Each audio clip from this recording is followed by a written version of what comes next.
এই গহরডাঙ্গারই ছাত্র, লালবাগেও পড়ছেন। এত মেধাবী, ওনার উস্তাদ বলছেন যে যখন ক্লাসে বসতো তখন আমার কান গরম হয়ে যেত, যে কি প্রশ্ন করে, কোথায় আটকায় দেয়। এই লোক বাড়ি ওদিকেই, নাম বলবো না আমি। উস্তাদের সাথে বেয়াদবি, আমাদের সামনে বেয়াদবি। একটা, আমি তখন মেশকাত পড়ি, আমাদের গহরডাঙ্গা মাদ্রাসার শাইখুল হাদিস, ঢাকার হুজুর নামে পরিচিত ছিলেন হযরত মাওলানা আব্দুর রউফ সাহেব রহমতুল্লাহ আলাইহি। উনি মুফতি হিসেবেও কাজ করতেন। আমি হুজুরের রুমেই থাকতাম। অনেক সময় হুজুর আমাকে দিয়ে লেখাইতেন, কোনো মাসলা তাহকিক করার জন্য বলতেন, কিতাব দেখো, আমাকে ইবারতটা দেখাও। একটা তালাকের মাসলা নিয়ে হুজুরের সাথে আর ওনার সাথে দ্বিমত হয়ে গেছে। উনি ঢাকার হুজুর একটা ফতোয়া দিচ্ছে গ্রামের থেকে যারা আসছে, আর উনি আর এক রকম ফতোয়া দিচ্ছেন। ওই লোক আবার আসছে হুজুরের কাছে, ঢাকার হুজুর বললেন যে আমি যেটা লিখে দিচ্ছি এটাই সঠিক, উনি যেটা লিখছেন এটা ঠিক। পরে উনি যেভাবে হোক না কেন, এটা লালবাগ থেকে কিভাবে একটা জাল, সাইন সিল সব জাল করে একটা ফতোয়া লিখে নিয়ে গেছে ওনার পক্ষে। এটা নিয়ে বেশ অনেকদিন থেকে গিয়ে উনি হুজুরকে চ্যালেঞ্জ করছেন, ঢাকার হুজুরকে।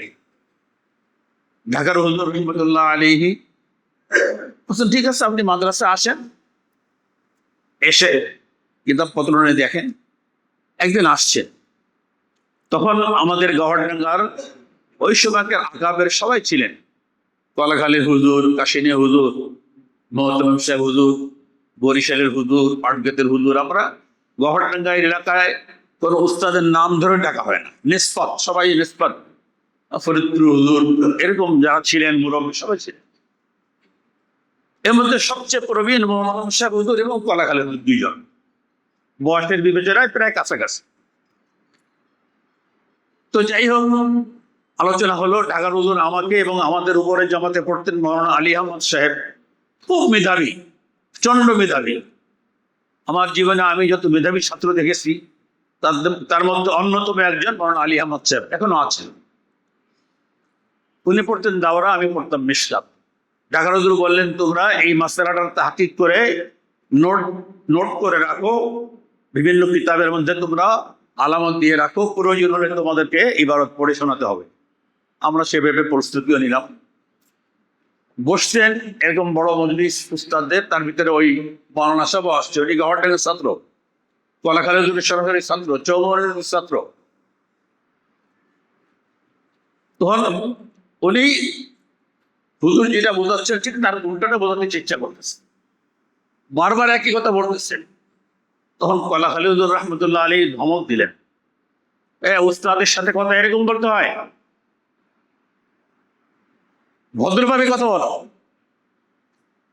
এর উত্তর, এটা আমার নিজের কানে শোনা, এর উত্তরে উনি বললেন, উস্তাদকে বলছেন, হুজুর মাসালা ধমক দিয়ে বোঝানো যায় না, ইবারত দেখে বোঝান।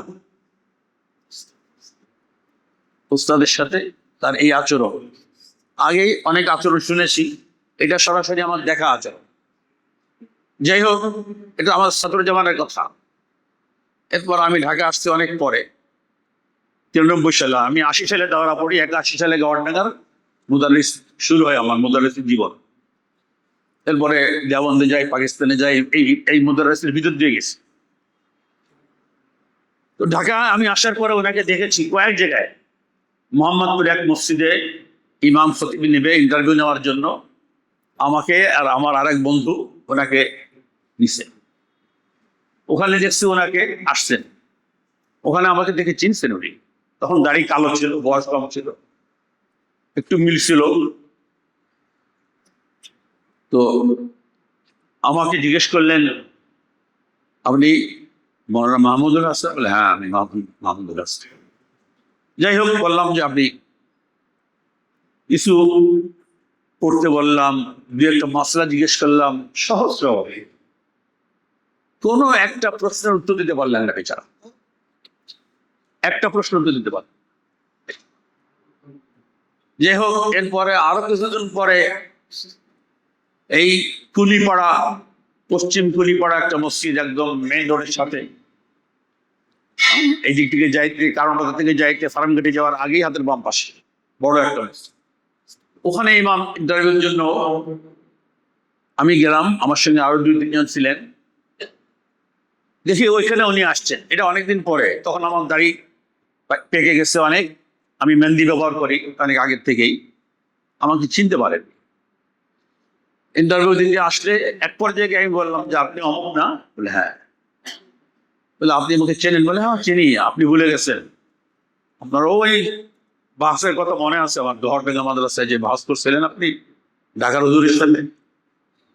ঠিক একই অবস্থা, একটা কার্ড নিয়ে আসছে, কার্ডে লেখা মুফতি বোর্ড সভাপতি, মুফতি বোর্ড, আর এরকম কি কি লেখা, কতগুলো পদের নাম লেখা। ওটা সভাপতি, ওই মসজিদ কমিটির সভাপতির কাছে দিচ্ছে।